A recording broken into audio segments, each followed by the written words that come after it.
jamal wale mon bandiraɓe musidɓe tedduɓe amtuɓe yebde ayawo pindi tv on calminama on jurama on bismama e robine jayneji mon hande ne hawri e aljuma go lewru septembre hitande ujunnaje ɗiɗi e nogas e tati jaydeji leydi sénégal noon hande kanƴi foof eɗen mbawi wiide ɗi guigui ɗi jeehi toon to wuuro teddugo to woni touba kanƴi foof ɗi garti e garagal président Macky Sall toon to touba kono kadi e gaɗe goɗɗe ene tawe e majje ɗum noon joni joni garen jañoɗen puɗɗore ɗen jayde le quotidien noon no mbiruɗen tan e gardidi ko toon e alhaali oɗon maggal mo touba ɓe mbi ko président Macky Sall kay ene tawe toon to touba hanki yehino toon kanko président Macky Sall ɓe mbi wonde noon o arti e konguɗi ɗi ganduɗa kay e yeeso khalifa o e wiide wonde ko maw kay daro tigui rigui jokkude e rende leydi sénégal e ko taari ɗum ha e ɗum ko ganduɗa kadi ko gueɗe ɗe ganduɗa ko bandiraɓe wurɓe e nder leydi ndi goto hen foof maw o wat garantir sécurité mum no hanniri ni ɗum noon ko konguɗi ɗi ganduɗa kay président Macky Sall suuti ɗum toon to touba ɓe mbi ko Thiante Dadio en tout cas ngallo potital ko potital ngal ganduɗa kay cakkitigal wondemo kay hoorejo leydi kanko président Macky Sall Serigne Bass Abdou Khadre o joguiɗo konngol khalifa o ne kañumne suuti hen kongude e wiide wonde ɗum ɗo de ko duwuji ɗi ganduɗa kay khalifa o ɗi ganduɗa kay waɗi ɗum yaltini gam farude e mo ganduɗa woni président Macky Sall garen e jayde l'observateur nde groupe Futurs Médias nde ɗon jayde ne kadi nde arti e alhaali e jagol Macky Sall toon to touba ɓe mbi ko salle d'émotion à touba en tout cas ko ɓerɗe kay ɗe ganduɗa hanki goto hen foof heeɓi hen ɓernde e alhaali kay ngal potital kuccodiral hakkude président Macky Sall e mo ganduɗa woni khalifa général des mourides hono seigne Moustapha ɓe mbi ko discours mo ganduɗa kay mbaydigu hakkude kay hoorejo leydi ndi e o mo ganduɗa woni khalifa o tanka ko président de la république kono kadi andinama haade mabɓe jodditade ɓe guidino kay ko joddade kamɓe tan ɓe woodi koɓe kaldi ɗum ɗon noon ko kamɓe tan gandi hono ko way noon goɗɗum ko tawete e nder nde ɗon jayde ko gueɗe ɗe ganduɗa kay pijirloji guila e événement ji ɗi ganduɗa kay welnere joni yimɓeɓe hewɓe e sénégal naɓe jiiti ko noddude ɓen ɓe ganduɗa kay ko joomen bawɗi en e buubaji gam luude ɗumen e tottude ɗumen kalisaji kewɗi e wawde ɓenninande ɗumen ɗum ko ganduɗa woni welnere munen garen e jayde li quotidien noon ɓe garti koye ceernajo o hono Al Muntaha ɗum noon de ɓe gaari firtude ɓe mbi ko le brillant ɗum noon noon ko lumiére ko leeral ko jalbude ko noon no ɓe jiiɗi wiide ɓe garti hen konko kanko khalifa noon khalife général des mourides ɓe garti tan e yidde wiide ko neɗɗo mo ganduɗa kay neɗɗo dialogue neɗɗo bawɗo gandanɗa hoorema kay dialogue hakkude yimɓe neɗɗo bawɗo humtude haajuji kewɗi e ɗum noon ɓe garti hen neɗɗo kadi dendinowo yimɓe gona gotum ɓe mbi wonde e alhaali kay ɗum ko ganduɗa kadi banggue ballodiral e ko way noon e moƴƴere foof ene tawe hen hayni tacci keeri ɗo e leydi sénégal baɗe makko to banggue oɗon ɓe kolliti noon kadi to banggue e société ɗum noon ɓe kolliti kanko mo ganduɗa kay kanko battuɗo khalifa jeetaɓo e nder mouridisme kanko kay ɓe mbi wonde e o saaha yimɓe foof ene gandi kanko dogi koyɗe moƴƴe hakkude président Wade e président Macky Sall kaɗa haɗani ɗon tan kamɓe jaydiyankoɓe ɓe gandini wonde vraiment darde makko wonde fayida e sanga tigui nde leydi ndi dilluno ɗo henne guila mars 2021 ha fayamma juin 2023 andinama tigui darde makko wonde fayida ko ɗum saabi ɓe garti e ngollon konngol Al Muntaha jokken e jayde peuple quotidien ne kadi ɓe garti koye kongude hooreji leydi ndi toon to touba e hoorejo Macky Sall andini noon e o saaha mo ganduɗa kay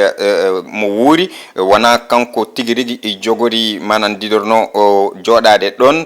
gam arde oɗon jar tawan hawri koye hooreje leydi goɗɗo sénégal en heeɓi hooreje leydi mum goɗɗo ko on de wonata wi wonde ko on jogori joɗade nde jonde wonde nde o jooɗi hitande fande so hawre e welede Allah. En tout cas o suuten konguɗo wi je ne serai pas candidat en 2024 o tentini kadi konguɗi makko ɗiɗon ɗi wino wonde o wona jeyteɗo e ɗiɗon sunguji 2024 e yesso Khalifa. En tout cas o wi wonde garowo kam yo tinno no fewi wasa wadde trahir leydi Sénégal jogorɗo lomtade mo ɗum fof koye kongude horeji leydi président Macky Sall o andinina kadi mo jokku rende leydi Sénégal ha ko gandanɗa hoorema ko fate fitinnaji ko fate boneji e ko way noon kanko horeji leydi ndi o andini mo jokku rende ɗum noon président Macky Sall noon konguɗi kadi o mo ganduɗa woni Khalifa o jabtima hen e wiide wonde an kay Macky Sall gacce ngalama ala foof ka waɗanani e Touba kala investissement a waɗe e Touba milliard uji kewɗi mbaɗɗa e Touba guila e 2012 jooɗiɗa e jeppere nde. Garen e jayde Besbi le jour noon kamɓe ɓe koto maggal to ɓe ngari toon to Touba kono koye fannu goɗɗo ɓe ngari koto banggue banqueji ɓe mbi wonde e so tawi maggal kewi banqueji ɗi foof geggan Dakar ɗi jaaha toon to Touba kala banque mo miijiɗa ene tawe toon to Touba en tout cas kadi goto liggotoɗo e nder ɗiɗon banqueji ni suuti hen konguɗi wi wonde nous récoltons beaucoup d'argent à Touba. En tout cas holliti wonde Touba sanga maggal ngal so ari ko kalis koppereje kewɗe kay ɓe keɓata toon to Touba nde wonno eɗen gandi transaction no yaari ni ha ni hoɓɓe ɓe no kewiri ni hajuji ɗi ene kumte no fewi on banggue ɗum noon saabi ɓe mbi ko ɗin banqueji kay gummima Dakar kanƴe foof haɗi tawe toon to Touba ɗum adni wiide Touba un bon client ko client moƴƴo ɓen goni e Touba. Garen e jayde direct news no noon koye ha joni koye Touba ɓe garti e fannu goto ɓe mbi ko Macky Sall kay mbaynigu mun kanko président Macky Sall mbaynigu makko e o mo ganduɗa ko Khalifa tedduɗo wona hono Serigne Mourtaha Mbacké ɓe e nder hen noon won konguɗi kewɗi ɗi ganduɗa kay artama hen en tout cas ɓe mbi wonde kanko président Macky Sall o tentini kadi ɗiɗon konguɗi wi wonde ko o hannata tigi rigui ɗum ko ganduɗa woni mandat makko ko mandaji ɗiɗi o arti kadi e ɗin konguɗi o wi o haalino ɗum e hitande ujunnaje ɗiɗi e nogas jeenayyi woni 2019 o wi o yiiɗa ñamtude konngol makko o hormoto ngollon konngol de no hanniri ni e konguɗi kewɗi ene tawe e nder hen kono kadi banggue goɗɗo ɓen ɓe ganduɗa kay ko jaydiyankoɓe ɓe direct news ɓe garti e alhaali candidature mo Benno Bokk Yakar ɓe mbi sa renta hide ɗo ɓuuri ɓadade mo ganduɗa kay ko o biteɗo Amadou Ba taw noon sibabude dalillaji kewɗi kono kay Macky Sall ene heewi wiide so tawi tan en dentani en poolete e ɗiɗo sumgoji garoji ɗum ɗon kam hay goto woto fel hen sikka ɗum ɗon e ko konguɗi président Macky Sall ha ni ɓen ɓe ganduɗa kadi ko yahoɓe ene jiiya yimɓe mawɓe tedduɓe yiyoɓe Macky Sall kamɓe foof de haqqillaji mabɓe holliti ko Amadou Ba ɓuuri wonde e position moƴƴo gam ardade beele yimɓeɓe ne mbawa yedde no hanniri ni. Garen e jayde libération noon ɓe gari koye alhaali kadi escroquerie to gandanɗa hoorema kay e alhaali oɗon famille mo Pape Sow mo ganduɗa kay woni koye juuɗe dadiɓe e o saaha koko jaga kono noon won goɗɗo mo ganduɗa kay on ari hen yidde e lombade hakkude famille o e procureur beele nde waɗata négocier on mo ganduɗa kay ko Pape Sow en arte tawama noon on ko escroquerie o waɗiɓe ko cayagal o waɗiɓe ɓe mbi wonde o meeɗi fawede junggo e hitande ujunnaji ɗiɗi e sappo e joyyi woni 2015 taw noon ko hono gueɗe baaɗe hono ni henne kadi ɓe kanko noon Cham Edid Konaté ko noon inde nde wiite ɓe mbi wonde o wiyata tan kanko de ko baɗowo démarché woni démarcheur no noddirten ɗum hakkude yimɓeɓe e procureur de la république kono noon o meeɗani yiide procureur hay saaha goto ɓe mbi wonde o heeɓi koppereje tolniɗe e million ngaji joyyi e koppereje men CFA e oɗon famille ko nden de ɓe mbi ɓe mbayri fawde makko yitere o majji kono noon kadi ɓe kolliti hono ko way noon e cause uji baaɗi noon e ɗiɗon dalillaji o meeɗino kadi jaggede e ñande o meeɗino jaggede hono ko way noon taw kay omo ƴeftuno omo rendino kalisaji yimɓe sappo tolniɗi e 31 million e coppiraji men CFA taw kay o wannoɓe promettre ko maw o tottuɓe visa ji walla maw o heɓanɓe visa ji ɗum ɗon kay yaadi e melali baali ɓe e on saaha noon walla kadi visa ji ɗi ene jaadi e ɗum ko ganduɗa woni contrat de travail e nder ɗin chantier ji ɗi ganduɗa kay taw ko toon to chantier e coupe du monde 2026 ɗum ɗon foof ene tawa hen goɗɗum ko tawete hen ko gaccitgol hanki taw ko jiso woppi o mo ganduɗa woni Cheikh Bara Ndiaye ɓe mbi heeɓi liberté kono ene yaadi e sous contrôle judiciaire goɗɗo noon toon to prison to o mo ganduɗa wayi ko Hannibal Jim Hannibal Jim jaafoɗon Hannibal Jim noon ɓe mbi o dartini gueddere makko ñamde taw yamirore nde ummiri koye o mo ganduɗa ko halife général toon to Madina Gounass ɗum noon ko ina jeeya e ɗiɗon kabaruji ɗi gommiriɗen e libération garen e jayde l'évidence noon arti koye alhaali maggal Touba kono noon ɓe mbi ko omo ganduɗa woni Bougane Gueye kankone kay o heeɓi duwaw ummorade e o mo ganduɗa ko khalifa tedduɗo jokken e jayde Walf Quotidien kadi arti koye alhaali tigui rigui président Macky Sall ɓe mbi konngol kay woni dernier maggal makko kadi gandanɗa hoorema kay e konguɗi ɗi suuti e hakkude makko e khalifa o taw kay ko kamɓe tan ɗiɗo ɗum ɗon foof ene tawe hen oɗon entretien hakkude président Macky Sall khalife général e wondude khalife général des Mourides liberté provisoire mo Cheikh Bara nani henne ɓe mbi ko wonde Cheikh Bara heeɓi liberté caggal nde woni e 87 e balɗe e nder détention ɓe mbi ko ila Touba pour Cheikh Bara e o saaha kam so welama omo wawi yaade toon to Touba hawrude e maggal gayniren e jayde stade coftal ɓalli jayde stade noon ɓe garti koye alhaali tirage oɗon ligue des champions mo ganduɗa yuɓɓinanoma hanki ɓe kolliti noon ɓe mbi ko Paris Real e Barça ɓeɗon kam e nder groupe aji ɗi ganduɗa kay ɓurɗi heftinede ɓe kollitino noon ɓe mbi wonde Paris Saint-Germain kam woni koye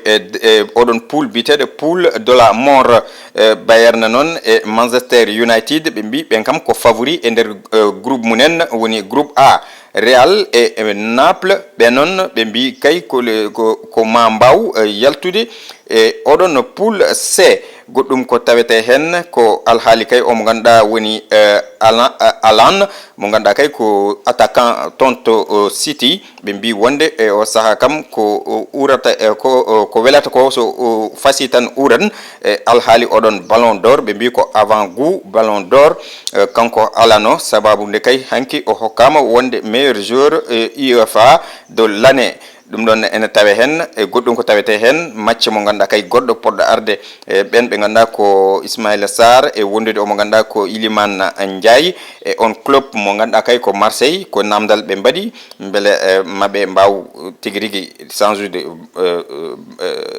jaɓɓal e no hanniri ni e oɗon Ligue 1 mo ganduɗa kay ko hakkude mabɓe e Nantes wonata sang